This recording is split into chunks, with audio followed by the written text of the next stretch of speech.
Assalamualaikum warahmatullahi wabarakatuh. Selamat datang di channel Hikmah Misteri.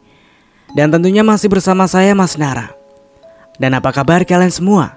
Semoga selalu baik-baik saja. Sehat badannya, dilimpahkan rezekinya, dan dihindarkan dari segala mara bahaya. Amin. Di kesempatan kali ini saya akan menceritakan sebuah cerita treat horor. Oke, tanpa banyak bercaca marica hehehe lagi, langsung saja kita ke ceritanya dengan judul Gerbang Gaib, membuka portal dimensi lain. Thread ini ditulis oleh Atom Rush. Bagi kalian yang belum follow akun Twitternya, silahkan bisa mampir dulu dan di follow.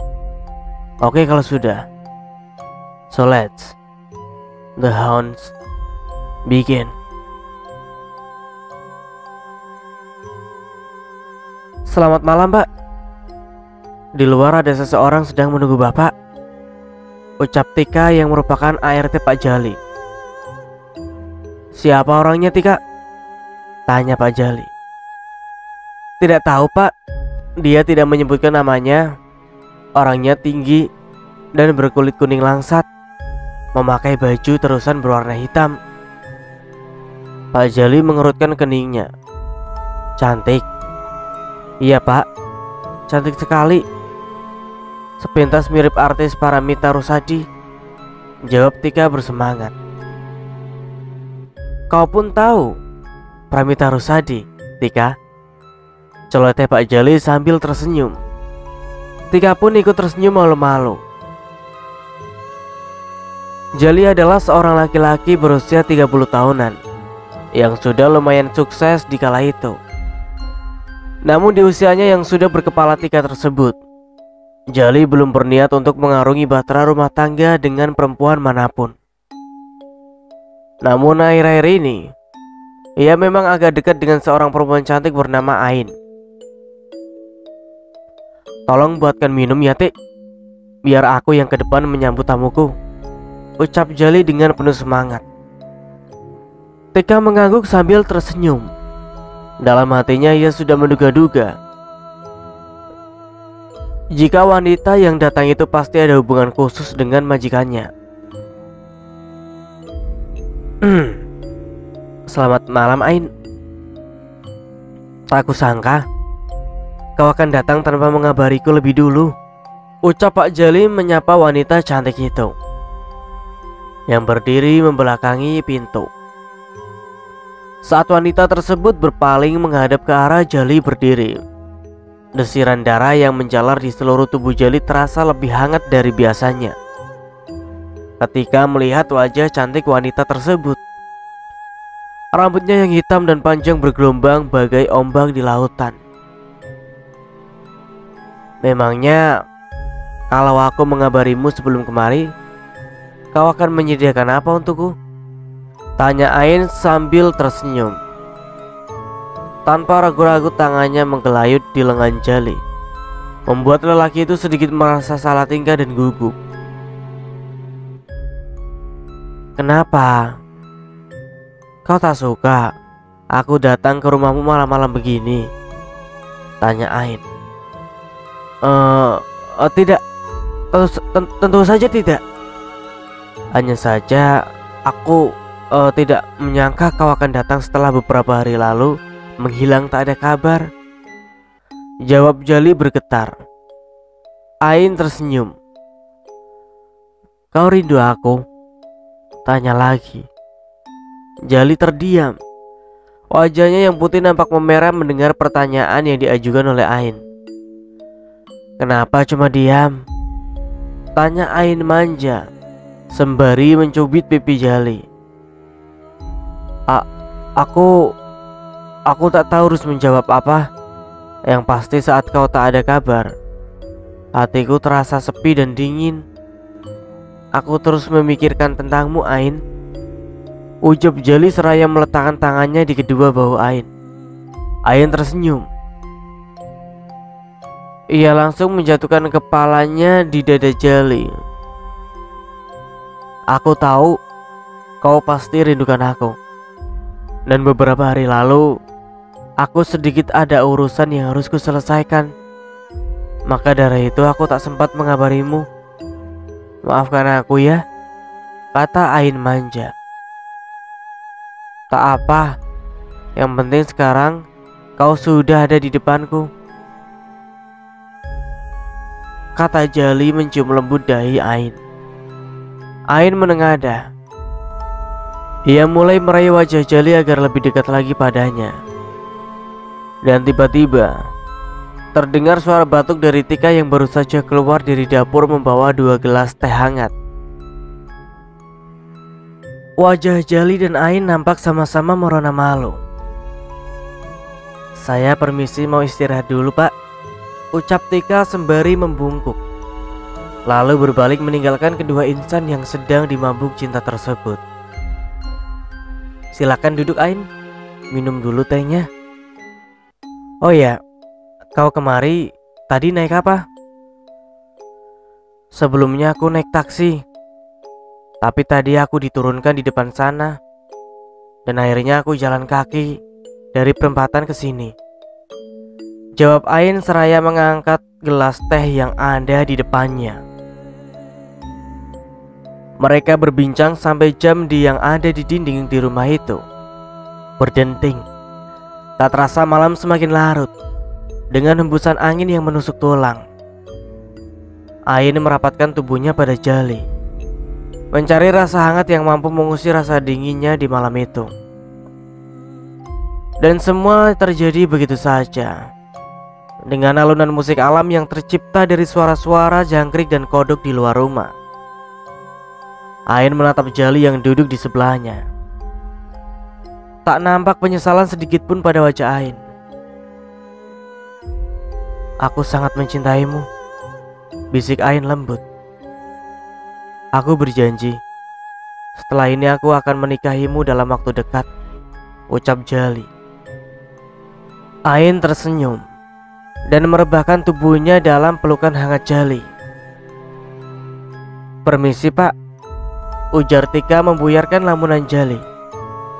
Ya, ada apa Tika? Makanan sudah siap. Bapak mau makan sekarang? Tanya Tika yang sedikit khawatir melihat Jali. Karena memang sudah hampir seminggu ini setelah ia kedatangan tamu yang bernama Ain itu, Jali menjadi suka melamun tanpa sebab. Jali menghela nafas panjang. Lalu ia melangkah meninggalkan ruangan bersantainya untuk menuju ke meja makan. Beberapa hidangan sederhana tertata rapi di atas meja. Aromanya sangat wangi dan lezat. Namun Jali hanya menatap dingin pada makanan-makanan tersebut. Ia sama sekali tak berselera untuk menyantap makanan-makanan itu. Ia kembali melamun, mengingat kembali kejadian di malam itu. Subuh-subuh sekali Ain sudah pergi. Bahkan ia pergi tanpa pamit pada Jali yang ada pada saat itu masih tertidur lelap di sampingnya. Pak, mau saya ambilkan nasinya? Tanya Tika lagi, membuyarkan lamunan dari Pak Jali. Tika, coba duduk di situ. Ada yang ingin aku tanyakan, ujar Pak Jali. Dengan ragu-ragu, Tika duduk di samping majikannya itu. Tika, maaf sebelumnya. Seandainya kamu berhubungan dengan laki-laki, tapi tak ada keterpaksaan di antara kalian atau bisa dibilang sama-sama suka, lalu laki-laki itu akan menikahimu, apa kamu akan terima? Tanya Jali. Ya tentu saya terima pak, jawab Tika tanpa ragu. Jali menghela nafas, lalu mengalihkan pandangannya kembali pada makanan-makanan yang terhidang. Lalu, kenapa Ain meninggalkanku? Gumam Jali pelan, namun masih bisa didengar oleh Tika. Mungkin Bu Ain sedang ada kesibukan pak, sela Tika. Jali mengangguk, lalu mulai menyendok nasi ke piringnya. Makan sama saya di sini Tika, ujar Pak Jali saat Tika akan pergi. Udara dingin terasa. Suara gemerisik menerbangkan dedaunan yang berserakan di halaman. Jali masih duduk di atas kursi rotan di teras rumah. Gitar yang sedari tadi di dekapnya mulai ia mainkan, yang membuat alunan musik sendu.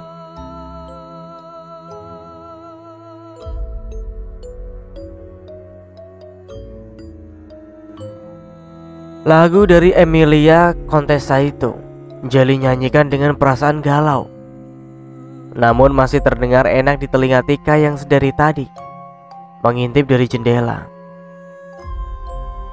Saat Jali menyanyikan lirik terakhir lagu itu, terdengar suara tepuk tangan dari arah halaman rumahnya. Ain, gumam Jali ketika melihat wanita bergaun merah muda dengan rambut panjang tergerai itu mendekatinya. Apakah lagu yang kau nyanyikan itu untukku? Tanya Ain yang sedang berhadapan dengan Jali. Kemana saja kau pergi, Ain? Aku merindukanmu, bisik Jali. Maafkan aku mempunyai sedikit masalah yang membuatku tak bisa datang menemuimu, ucap Ain. Shh. Sekarang kau ada di sini bersama aku, dan aku tak akan melepaskanmu lagi, walau sesaat, bisik Jali. Jali merangkul pinggang Ain dan mengajaknya untuk masuk ke dalam rumah. Sementara Tika yang sedari tadi mengintip dari jendela perlahan-lahan mulai menutup tirai dengan wajah pucat dan tegang. Candaan manja menjadikan malam itu semakin hangat bagi pasangan yang sedang dimabuk asmara tersebut. Keduanya tertidur menjelang pukul 2 pagi. Seperti yang sudah-sudah, Ain pergi tanpa pamit pada Jali. Saat ia bangun dan mendapati Ain sudah tak ada lagi di sampingnya, terlihat raut kekecewaan pada wajah Jali. Tika, panggil Jali gundah. Saya, Pak, jawab Tika yang masih memegang sapu di tangannya. Kemana Ain pergi? Saya tidak tahu, Pak. Saya bangun sekitar jam 5 subuh tadi, Pak, dan saya tidak melihat Bu Ain, jawab Tika sedikit gugup. Pak, panggil Tika pelan. Jawab Jali enggan. Saya mau jujur sama Bapak tentang tadi malam. Saya mengintip Bapak dari jendela, mendengarkan lagu yang Bapak nyanyikan, dan melihat kedatangan wanita itu. Tapi dia bukan Bu Ain yang waktu itu, Pak, ucap Tika sedikit bergetar. Maksudmu? Tanya Jali dengan tatapan tajamnya.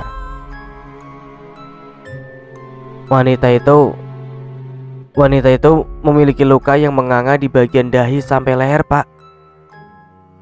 Saya sangat takut membayangkannya kembali, lanjut Tika bergidik. Kau terlalu mengada-ngada, Tika, ujar Jali seraya meninggalkan Tika yang masih berdiri dengan wajah yang menunduk itu. Saat di tempat kerja, Jali masih memikirkan cerita dari Tika.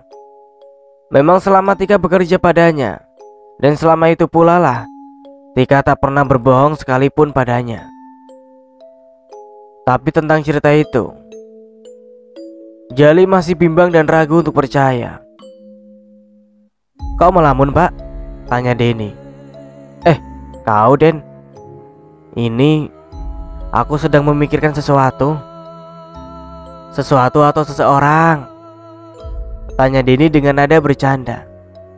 Laki-laki itu meraih kursi dan mulai duduk berhadapan dengan Jali.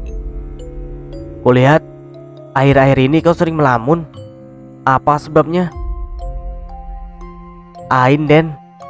Aku memikirkan tentang dia. Denny mengerutkan keningnya. Ain? Iya. Kau sudah pernah melihatnya, kan? Tidak, sama sekali belum pernah, jawab Denny. Kini giliran Jali yang mengerutkan keningnya. Yang waktu malam itu dia datang ke sini. Masa kau lupa? Malam kapan? Tanya Denny. Malam Jumat tanggal 18 itu. Kau kan ada di sini saat Ain datang.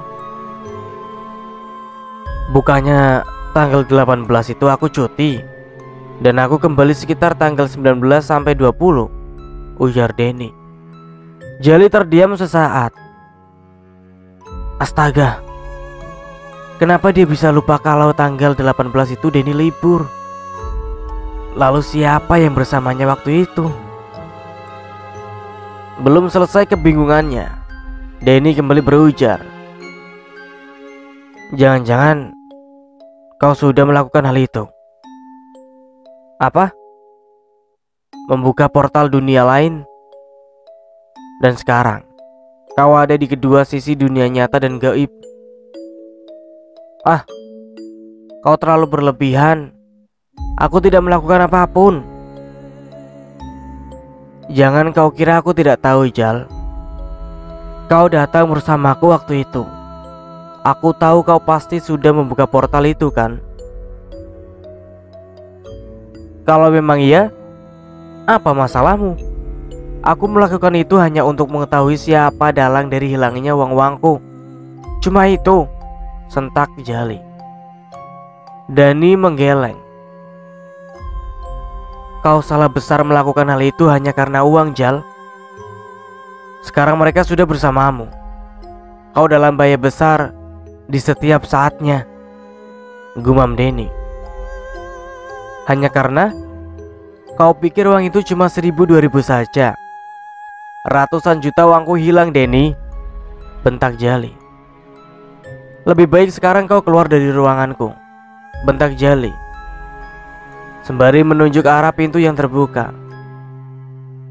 Kau harus menemui dukun itu lagi, Jal, ujar Denny sebelum melangkah keluar dari pintu. Jali melempar berkas-berkas yang tersusun rapi di mejanya. Hatinya benar-benar kacau saat itu, antara percaya dan tidak. Jali masih mengingat-ingat kejadian beberapa waktu lalu saat ia dan Denny datang ke rumah seorang dukun sakti di Muara Taweh, Kalteng. Saat itu ia hanya diberi satu pilihan jika ingin mengetahui dalang raibnya uang ratusan juta tersebut, yaitu harus membuka portal dunia lain atau masuk ke alam gaib untuk bertemu dengan makhluk yang dapat menunjukkan sekaligus mengembalikan uang-uangnya yang raib dibawa kabur oleh orang. Namun jika portal itu telah dibuka dan terlambat untuk menutupnya kembali, maka besar kemungkinan beberapa makhluk gaib yang berada di dunia lain berpindah ke alam manusia. Sesuatu yang tentu saja tidak diinginkan oleh siapapun. Apakah mungkin? Batinnya. Brak! Suara pintu yang tertutup dengan keras membuyarkan lamunan Jali. 3 goresan mirip seperti cakaran di dekat gagang pintu membuat Jali tersentak. Anwar?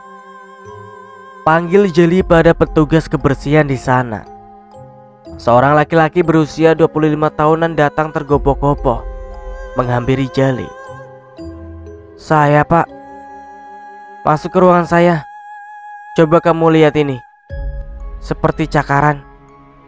Siapa yang pernah masuk ke ruangan ini selain kamu? Tanya Jali. Wajah Anwar nampak bingung. Tidak ada apa-apa, Pak, ucapnya pelan. Ini, masa kau tidak lihat? Sungguh, Pak, saya tidak melihat apapun. Di sana bersih, tidak ada bekas cakaran atau apapun, jawab Anwar. Kesal dengan jawaban Anwar, Jali lalu menyuruh laki-laki itu untuk keluar. Berani sekali dia mempermainkanku, ketus Jali sembari menutup pintu dengan sangat keras. Sore itu, ia dalam perjalanan pulang ke rumahnya. Jali ditelepon oleh Denny yang mengabarkan kalau Andreas kecelakaan. Andreas adalah salah satu karyawan yang juga bekerja di tempat Jali. Dia kecelakaan tunggal, Jal. Sekarang aku sudah berada di rumah sakit bersama keluarganya, kata Denny dari seberang sana. Lalu keadaannya sekarang bagaimana, Den? Tanya Jali yang masih berusaha fokus menyetir mobilnya.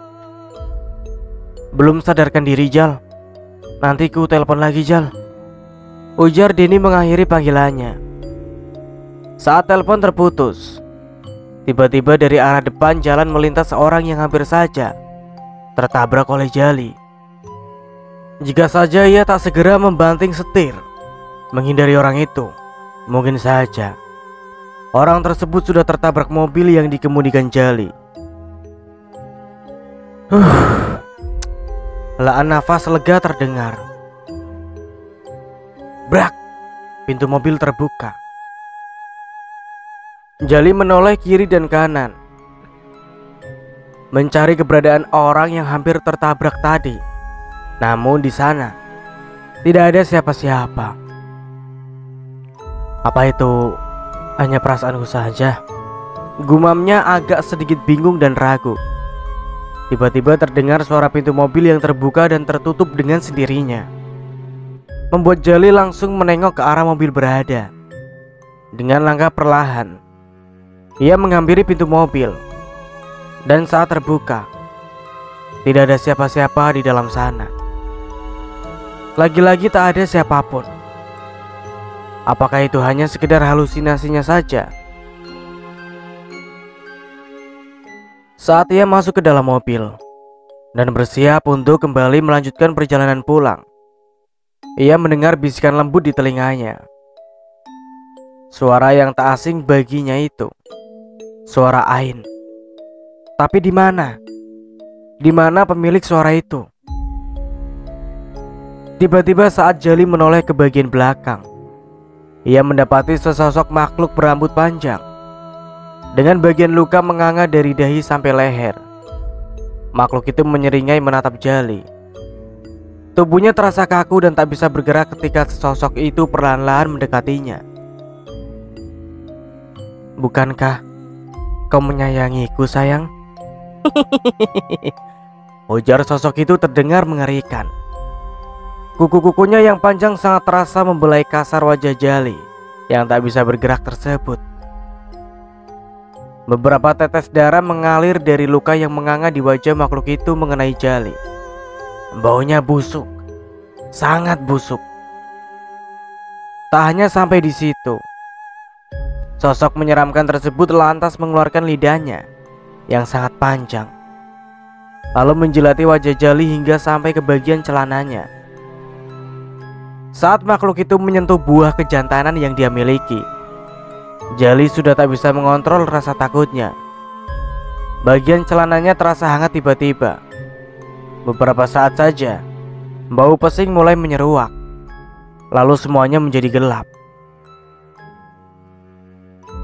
Jali, panggil Denny sambil terus mengetuk kaca mobil Jali. Jali yang sudah tersadar segera membuka pintu mobilnya. Kenapa kau tidur di situ? Tanya Denny. Bawa apa ini? Kau kencing di celana? Jali terdiam. Segera ia meraba barang berharganya di balik celana, dan ternyata semuanya masih lengkap. Kenapa? Tanya Denny lagi. Aku... Jali kembali terdiam. Ia enggan untuk menceritakan apa yang baru saja ia alami tadi. Iya, kau kenapa? Tidak apa-apa, aku pulang dulu, Den. Makasih sudah membangunkan aku, ucap Jali seraya menghidupkan mesin mobilnya. Malam itu, Jali masih duduk di ruang makan. Ia masih memikirkan kejadian yang baru saja ia alami tadi. Maaf, Pak. Bapak mau saya buatkan kopi? Tanya Tika. Tidak usah. Oh ya, Tika, coba kau duduk dulu di sini, ujar Jali sambil memukul pelan kursi di sampingnya. Ada apa, Pak? Tanya Tika setelah duduk. Kau percaya adanya hantu? Tanya Jali ragu-ragu. Kenapa Bapak tiba-tiba bertanya seperti itu? Apakah Bapak juga merasakan hal yang sama dengan saya? Ujar Tika balik bertanya. Hal yang sama? Maksudmu?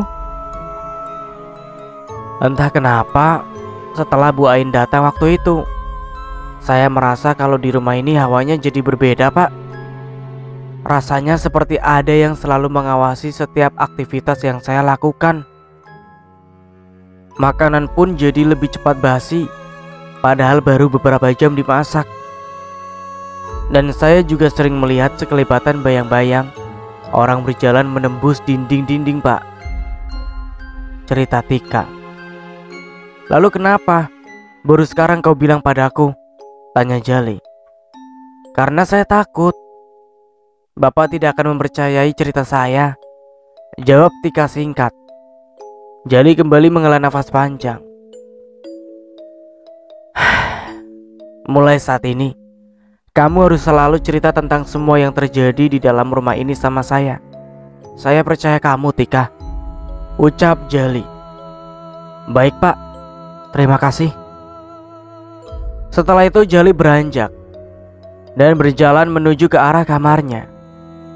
Saat melewati kamar ibunya, Jali mendengar seperti ada orang yang sedang bersenandung pelan dari dalam. "Mah," panggil Jali sembari mengetuk pintu kamar tersebut. "Onya belum pulang, Pak," ujar Tika dari kejauhan. Jali mengangguk. Meski ia tahu kalau Tika tak melihat anggukannya. Pikiran Jali melayang ketika berbaring di atas kasur miliknya. Lalu tiba-tiba terdengar suara senandung yang sama seperti yang baru saja ia dengar di kamar ibunya tadi. Baru saja Jali akan bangun, sepasang tangan berkuku panjang memeluk erat tubuhnya. Tangan itu seperti keluar dari kasur. Dan saat Jali mendongak terlihat sesosok makhluk berambut panjang dengan luka yang menganga di wajahnya. Sesekali lidah sosok itu keluar untuk menjilati luka di wajahnya. Beberapa kali ia mencoba meronta untuk melepaskan diri dari pelukan dingin makhluk menyeramkan tersebut. Namun usahanya terasa begitu sia-sia.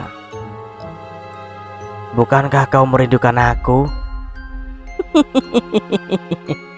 ucap makhluk itu disusul suara tawa yang mengikik, membuat Jali bertambah ketakutan. Ia mencoba bersuara, tetapi suaranya tak bisa keluar sedikit pun. Tok tok tok tok. Sampai akhirnya suara ketukan di pintu terdengar berulang kali. "Permisi, Pak. Ini ada Denny yang ingin bertemu dengan Bapak," panggil Tika setelah beberapa lama tak terdengar sautan dari dalam kamar Jali. "Jali, buka pintunya," panggil Denny dari luar. Jali yang masih dalam pelukan makhluk mengerikan tersebut tak bisa berkata-kata. Bahkan untuk membuka mulutnya saja terasa sangat sulit sekali. "Jali, kalau dalam hitungan ketiga kau tak juga membuka pintunya, maka pintu kamarmu akan aku dobrak," ancam Denny yang membuat Jali sedikit merasa lega. Saat mendengar 1, 2, brak, pintu terbuka dengan sekali tendangan yang disertai dengan tenaga dalam. Denny dan Tika bergegas masuk menghampiri Jali yang seperti berada antara sadar dan tidak. Bola matanya putih keruh dan mulutnya menganga dengan tubuh yang telentang di atas kasur. "Jali," panggil Denny. Jali mendengar dengan jelas suara Denny yang memanggilnya. Namun tubuhnya masih berada dalam pelukan sosok itu. Ingin sekali rasanya saat itu Jali melepaskan diri dari makhluk yang menyeramkan tersebut. Tapi rasanya sulit sekali, bahkan untuk menggerakkan satu jari. "Ambil air cepat," perintah Denny pada Tika masih sangat jelas didengar oleh Jali. Tergopoh Tika berlari ke ujung meja yang dimana terdapat segelas air putih. Saat gelas itu sudah diterima oleh Denny, tanpa ragu, lelaki bertubuh tinggi besar tersebut langsung menyiramkan semua isinya ke wajah Jali. Dan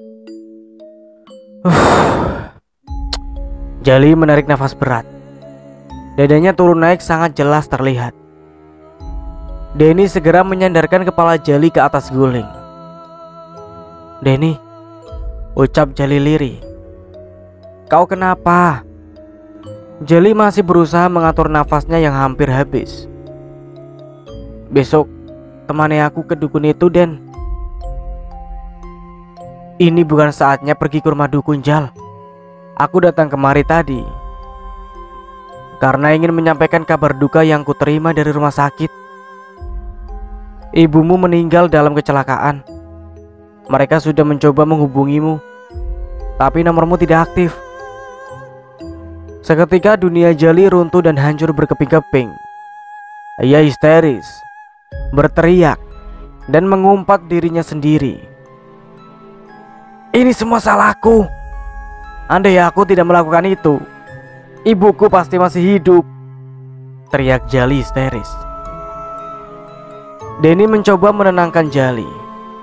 "Jali, sabar. Aku tahu rasanya pasti berat dan sangat menyakitkan. Tapi ini semua bukan salahmu. Ini kecelakaan. Ini takdir," ujar Denny mendekap erat tubuh Jali. Jali terisak. Ia meratap, menyesal dalam tangisnya. "Tolong kau keringkan dulu rambut dan wajahnya, Tik. Aku ingin mengambil sesuatu di motorku," ujar Denny. "Sabar ya, Pak. Dulu saya juga pernah merasakan kehilangan orang yang sangat berarti dalam hidup saya. Sedih itu wajar, Pak. Tapi Bapak harus kuat.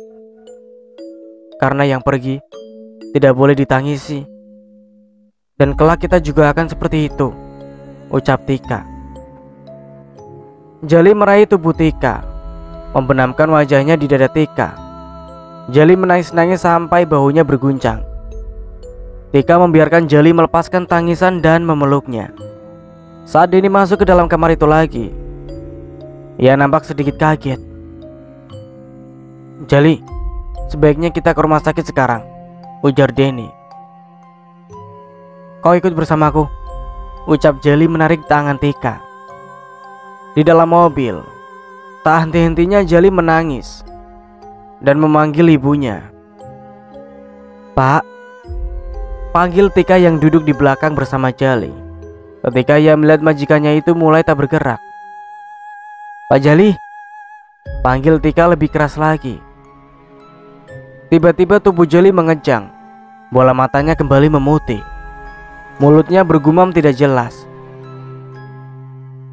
"Pak Den!" "Ah!" teriak Tika. Brak! Mobil yang dikemudikan Denny menabrak pembatas jalan. Nafas Denny Tika terdengar berat. "Kau lihat yang itu tadi kan, Tik?" tanya Denny menoleh ke kursi belakang. Tika mengangguk. Lalu tangannya menuju ke arah Jali yang kembali seperti tak sadarkan diri, atau lebih tepatnya tidak ada roh. "Jali, sadar, Li," panggil Denny. Plak! Sebuah tamparan keras mengenai pipi Jali. Namun Jali masih tetap diam, tak bergeming dengan mata yang berwarna putih keruh. "Pak, berdoa Pak, lawan," ucap Tika di telinga Jali. Sementara Denny bergegas menghidupkan mesin mobilnya yang tadi mati. Namun setelah dicoba beberapa kali, mobil tetap tak mau hidup. Tak ada jalan lain selain Denny keluar untuk memastikan apa yang terjadi pada mesin mobil tersebut. Berbekal senter dari pemantik api yang ia miliki, Denny keluar dari mobil. Angin dingin langsung menyapu lembut tubuhnya sesaat setelah berada di luar. Jalanan begitu sepi dan lenggang. Hanya ada mobil mereka di sana. Beberapa kali Denny mengarahkan senternya ke arah. Ia melihat wanita menyeberang jalan tadi. Namun ia tak melihat ada siapapun di sekitar sana. "Pak Denny," panggil Tika saat Jali mulai menggeliat. Tapi rupanya Denny sama sekali tak mendengar panggilan dari Tika.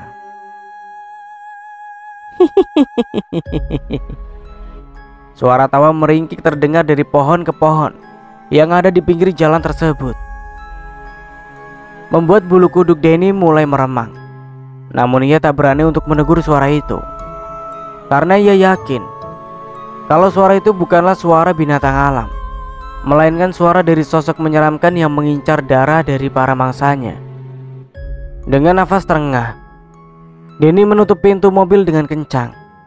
Ia duduk dengan wajah menunduk. "Bapak tidak apa-apa?" tanya Tika khawatir.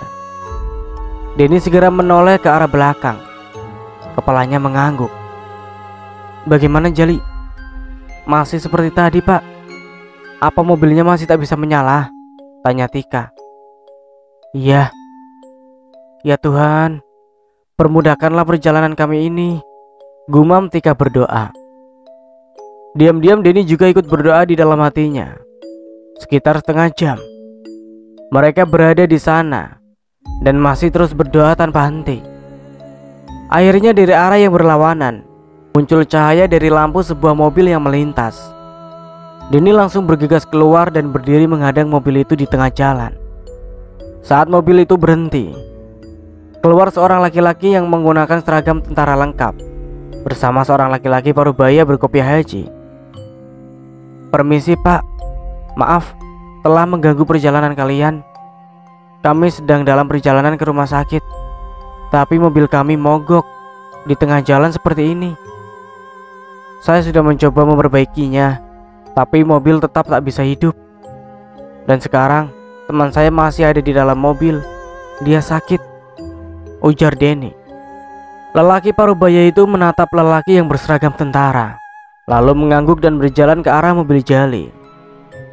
Saat pintu mobil dibuka, lelaki parubaya tersebut terlihat mengerutkan keningnya menatap Jali. "Astagfirullahaladzim," ucapnya. Lelaki parubaya tersebut lantas meletakkan telapak tangannya ke bagian dada Jali sembari membacakan surat An-Nas. Tiba-tiba mobil itu bergoyang dengan sendirinya. Meski tak terlalu kencang, namun Tika dapat jelas merasakannya. Hawa di sekeliling menjadi panas, sehingga Tika mulai berkeringat. Dalam hatinya Tika pun terus berdoa. "Rizwan, tolong bawa dia masuk ke mobil," ujar si lelaki parubaya pada orang yang berseragam tentara. Denny pun ikut membantu mengangkat tubuh Jali yang masih tak sadarkan diri itu menuju ke mobil milik si lelaki tua. "Kau duluan ikut bersama Tik, biar aku yang coba perbaiki mobil itu lagi," ujar Denny. "Jangan, kalian berdua masuk ke dalam mobil ini. Kita pergi bersama-sama," sela si lelaki berseragam tentara yang tadi dipanggil Rizwan tersebut. Denny mengangguk. Lalu sesaat kemudian mobil itu mulai melaju membelah kesunyian malam yang kini semakin larut. Tapi rupanya mobil tersebut tak menuju ke arah rumah sakit, melainkan ke jalan yang Denny sendiri tidak pernah melaluinya. Jalanan itu berada di tengah-tengah perkebunan karet yang gelap dan sunyi. Beberapa kali kepala Denny terantuk kaca mobil karena jalanan yang berbatu dan berlubang yang mereka lewati. Setelah hampir 15 menit menyusuri jalanan kebun karet tersebut, akhirnya mereka tiba di sebuah rumah yang sangat besar.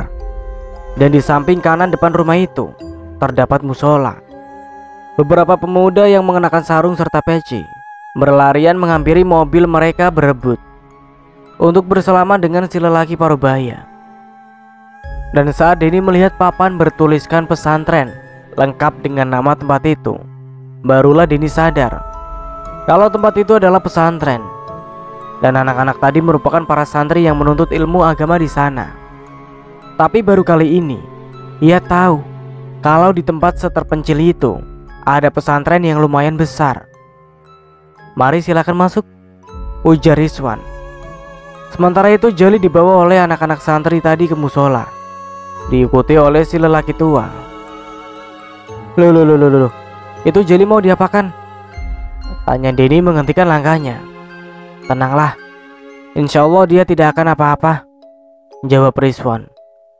"Ayo Tik, kita lihat apa yang akan mereka lakukan pada Jali," ujar Denny. "Kalian tak usah ke sana, nanti hanya akan mengganggu," cegah Rizwan. "Betul Pak Denny, saya rasa sebaiknya kita tunggu di sini saja," ujar Tika menimpali. Denny menghela nafas panjang. Ia mengangguk, meski hatinya masih mengkhawatirkan keadaan Jali. Seorang laki-laki berusia 50 tahunan menghampiri Tika dan Denny dengan membawa 2 gelas teh panas dan sepiring kue cucur.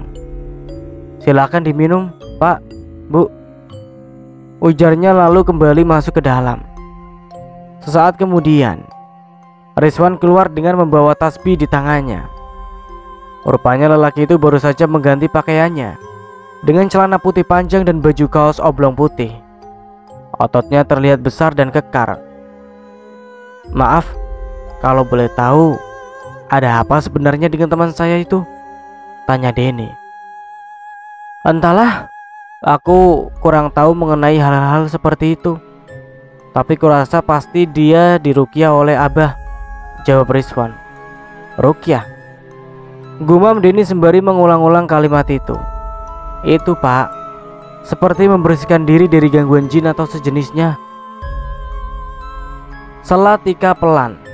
Denny membulatkan bibirnya sambil mengangguk. Tidak beberapa lama kemudian, seorang santri berlari tergopoh-gopoh menuju ke arah Rizwan. "Ada apa, Lik?" tanya Rizwan.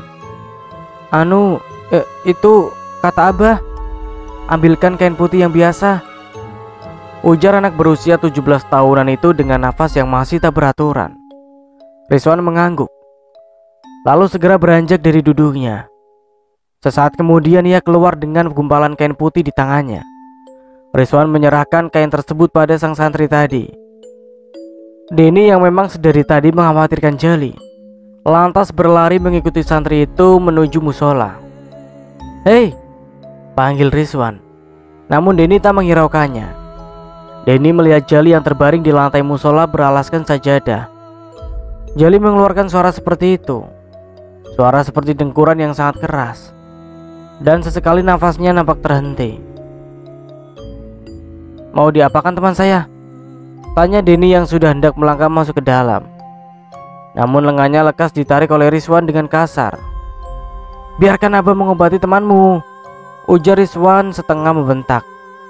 "Tapi itu mau diapakan?" ujar Denny. "Diobati.